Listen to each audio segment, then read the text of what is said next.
Hey guys, we are back with Nicole Schwartz, medium extraordinaire, whose information is in the link in the description box. And we have Jane Goodall, who was kind enough to stay for part two of our interview of her. And Erik, my son on the other side, is helping wherever needed. Thank you guys for staying, and I love you all. Said thank you so much. And they're here. Erik is now holding a chimp. He has him on Oh, his I want to hold shoulders. the gem. Okay, now. Next question. Did angels or other higher beings assist you in the communication with the animals that you did so wonderfully? Yes, 1000. Yes, yes, yes, yes, yes. Okay. She's saying, I have to put more of a percentage than 100 because they really did. She goes, my higher Wow. self as well. But Mm.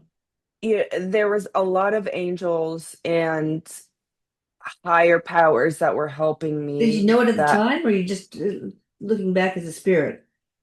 she goes, at the time I sensed it, and there was maybe one or two that I thought were with me, but not until I fully crossed over that I was able to experience Uh, them in a capacity that I was like, holy shit, yeah, wow, like you really. were all with me. So That's she awesome. was very grateful. And she said, one of the most, it's interesting, she said, one of the most predominant ones leading her through life was an archangel, Archangel Michael, because he was helping Oh, expose the truth and helping her and protecting her going through um, all these avenues with, funding animals, being yeah. able to advocate and just do her passionate work through her research institution and watch that grow Okay. tremendously. Great. So, what truth about animals did you most want humanity to remember? That's a great question. And also, what's the biggest thing humans misunderstand about animals? Oh no. So, what they want to remember, what they should remember, she said they have souls. So, their souls live on. So, how we have souls, we choose this lifetime and it's a life contract. We choose to be humans as they chose to be animals during this lifetime. And they, the biggest things humans don't understand, they need to be more aware that animals understand and know more than we think. They pick up on our energy, they pick up on our fear, they pick up on if you're mad, if you're yelling. It really does affect how people are act around you. So if you're always in a hasty and hostile environment, say you're with a child and the child is always with you and sees that and then sees somebody else who is a happy-go-lucky person, they're going to want to go with the happy-go-lucky person because the other one makes them Of feel like course. their needs aren't met. And so Yeah. she's showing me when you're able to find that common ground and actually use your intuition and not your intellectual thinking, what we think, Mm. just sense of okay, because if you see a bear in the woods you're not going to go up to it, that's just common No. sense, but They want it's to in eat this. you. Yeah, but just always know that okay, we're cohabitating here. I'm going to put the intention out there that I'm not going to harm you, you're not going to harm me, and that's all it Yeah. has to be. And Okay. that's a lot of times she says there's instances where it doesn't go that way, but that's ultimately their life contract and they chose that to happen to I them. see. Okay. So, what surprised you most about chip behavior and emotions?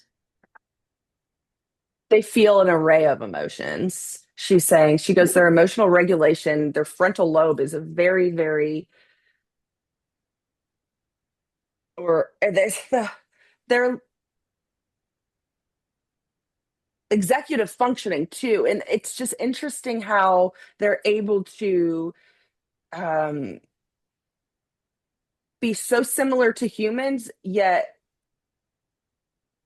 live a totally different life than humans because we really are like one in very similar, you know. DNA It's wise, yeah. just, yeah, she's showing me, evolution.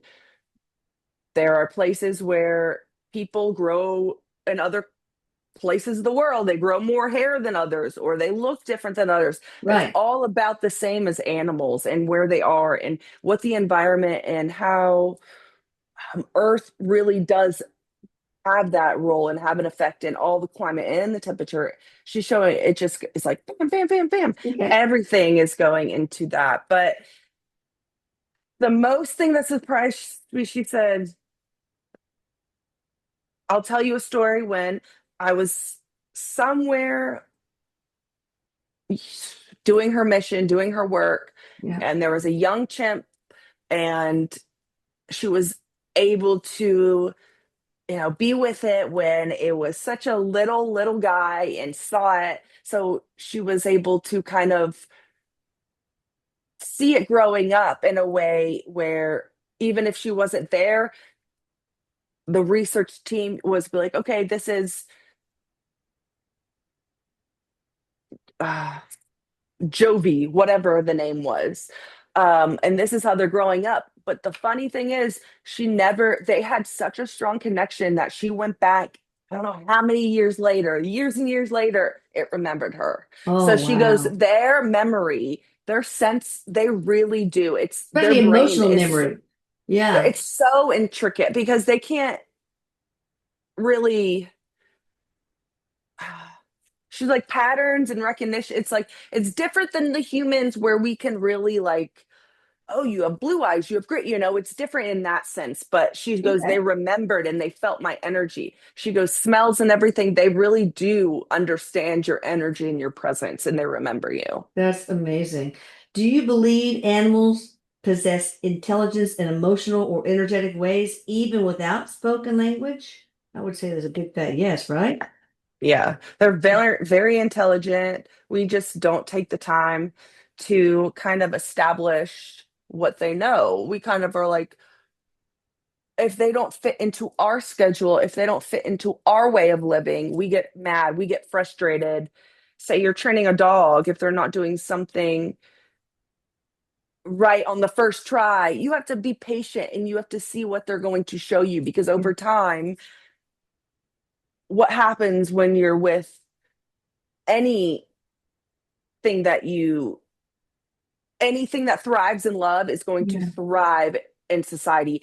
Any Right. tree, anything. She goes, you just have to remember that and just be kind and just know you have to be patient and just let them come to you. Let them try to understand them. Try to spend more time with them and see what they are trying to teach you because they're our biggest teachers. She goes, they're such messengers from the spirit world that are Oh, trying to yeah. communicate with us that is able to Are you talking about dogs or animals or chimps in general or chimps? all Well, animals. it's like the problem is we think here's us humans. They're the animals, like Right. so totally separate, and we And shouldn't that's do what that ego really. separates us. It's ego Yeah. because we all come from one. We all my cat here, me, we came from, we all Yeah. source. All The came from tree out there, source. we all came from source. So it's Exactly. nobody is better than anybody else. It's we all are trying to live in this world as effectively and live our joy and most authentically as possible. Okay. Did the animals you worked with, did any of them have any special gifts like healing abilities or energy awareness that humans don't Yeah. yet understand? Tell me about a case. Healing abilities and they sense energy like crazy. So, kind of like horses, they're able to pick up on really she's showing me someone's like jumping, really aggressive or hyperactive kids, humans, animal, anything like that. And they're able to kind of their energy, their vibration, their aura expands so far out that it invites you in and it entices you in a way where it pulls you where and it's like you're under a trance, she's saying. It's so beautiful, but they're like vibrational. beings of good. Hold on, she's talking of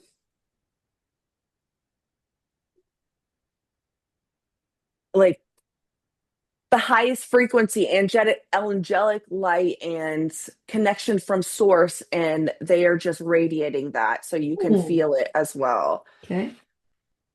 But Do you have a specific instance of very Tim healing tel- another Tim? Oh, go ahead. Sorry. Thought you were finished. and they're very telepathic. So Mm. we would do these little games she's showing me and be able to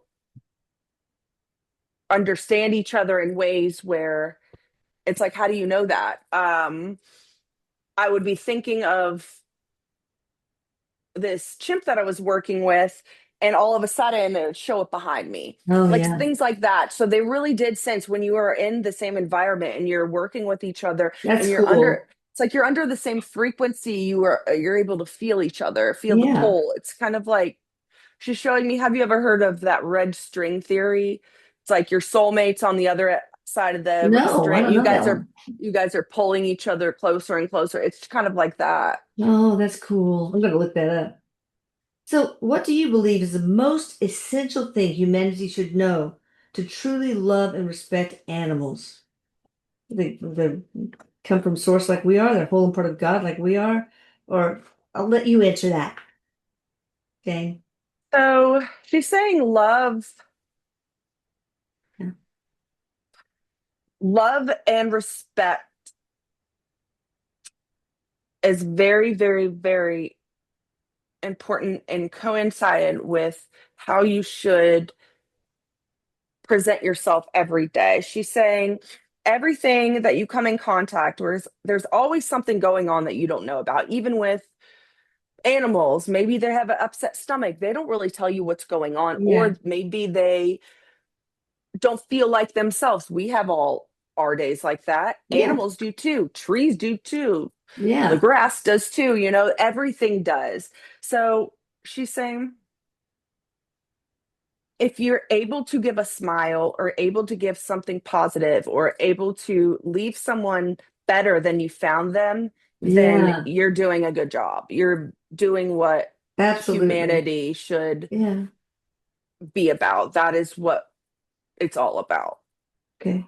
Now, this is a big one. Did your relationship with animals, and it was flashed all over National Geographic, etc., help strengthen the bond between humans and animals globally? The bond between the animals and the humans and the animal world? Oh, yes. I think so She too. says that it's funny because a lot of people were scared of these huge creatures, of these Yeah. huge things in the world that they're like, oh, like people would make movies, Mm. Godzilla, and all those Oh, other things. yeah. Puts fear into you. But no, these King were, Kong. yes, and all these creatures, animals are actually just souls like us, just trying to Bits live of our source. life. Yes. Bits of And source. I'm just, she's showing me she's glad that she's able to spread the light and shine light on all this research that she was able to cultivate during her time and show people, hey, these are amazing, amazing beings, and they do so much for our world infrastructure, you know, our environment, and just having them and being able to study different kind of connections that animals have with us, and us not realizing how smart and talented and things that they can pick up, and how easy it is to things like you can teach them how to write, you can teach them how to do things.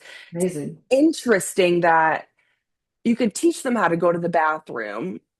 You know, some chimp, you know, it's Autisms are different, but what age range would you say the average chimp is at if you compare it to a human?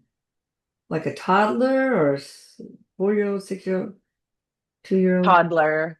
Okay. She says 2 to 4. Okay, that makes sense. Now, why is it that humans are so love watching an animal that does human-like things, like picking a part of banana or just just this human kind of gestures. They just love that. Why is that? We think it's so cute. They're like She's us. saying it's funny because, like, as we she said before, she's like, we think we're the superior ones. We think nobody can do what we do. We think all of this, like, oh, they can't do that. You would be surprised. Our minds get so limited from things that we learn from we're younger, and we need Yeah, to unlearn because a lot of people teach but don't yet understand because they haven't experienced themselves. So the best teachers are the ones who went through those experiences, can actually show you and have all of this be like, okay, this is what happens. Look at this. This won't happen if you do this. She says there's so much fear that is backed up into everything that I hope I was able to pave a way for more people to save endangered species, right. for other animals to be examined in ways where I was able to bring my time and my passion with the chimps and the apes. She's saying there's just so much to be explored that we Okay. are so limited to our day to day. Like, oh, I have to get this. Oh, we got to make money. Oh, that we forget why we're really supposed to be here Yeah. Well, life gets in the way. at You're times. right. Were humans originally meant to be caretakers of the earth, or and did we lose sight of that purpose? Were we really supposed to do that? Or maybe chimps were supposed to be caretakers of the earth. Yes, and ego and money got in the way, she's saying again, Ooh, because too bad about money. people wanted to build. That means there's more population, there's more Right. businesses, there's more living expenses, there's more cutting down trees. She goes, Mm. okay, that's where we get it. There's the more you grow, the more Greed. you're taking up and more trying to Mm. preserve things while trying to sustain where you're living is where we need to go. Renewable resources and having things that are not going to harm us and Yeah. make this world crash in 100, 200, 300 years. Oh God. How did humanity lose its connection with nature and the natural rhythm of life? Because we're sort of disconnected ourselves from nature. Media, What do you mean? media, phones, you want to say Oh, I see. electronics, Oh, all yeah. media, we are able to turn on our TV, she's saying, and I want to see this, or go Google and say, what is this ape doing? Or I know when we had, she's showing me that she's like, say it. It's like, okay. She's saying, okay, well, she gave me an example. There was a panda cam that they had at the zoo here, Yeah. and Right. so you could go and check on that, but it's like, why can't you physically go? That she says we lost so many things because we can do, there's everything's spirit, there's so many new things coming about, but we're losing touch with, oh, this world, like the what's out here in this nature. And she says national parks, she said, I'm so grateful we have national parks, Oh, I'm we have so glad. reserves, Thank you, we have Teddy all of Roosevelt. these things that we have. It's almost like um, entertainment is the thing that disconnected us because even in the, Renaissance age and stuff, people had entertainment like plays and just Baroque. to try, yes, It's to almost like sing, yeah. that sort of can made us stay within our own circle and eschew all the nature out. So it probably started long before, like when man started having to entertain themselves. Like, Right, she is saying, she goes, and then right now she says I you think can I channeled entertain that. yourself with anything. You did. Yeah, She said that's you can cool. entertain yourself with anything now, but she's saying when she was a kid, she didn't have a lot of stuff in her. She would go outside, she would make her own food. So the connection that she had with Earth just kept growing because she loved that and she felt Yeah. most peaceful and most at home when she was out there. And a lot of people are scared because to get out there and experience new things, but it's all about taking the leap and getting out of your comfort zone because that's where the greatest things happen. Exactly. That's a good place to end. Nicole, thank you so much. You're Again, check her welcome. out in the description box below. Jane Goodall, Dr. Goodall, thank you so much for for all you've done for the world. I appreciate you very much. And thank you, Eric, She for said, being there thank as you. well. All right, thank you guys. I love you all. Bye. Make sure Thank you you. hit Love you. thumbs up and subscribe. Bye.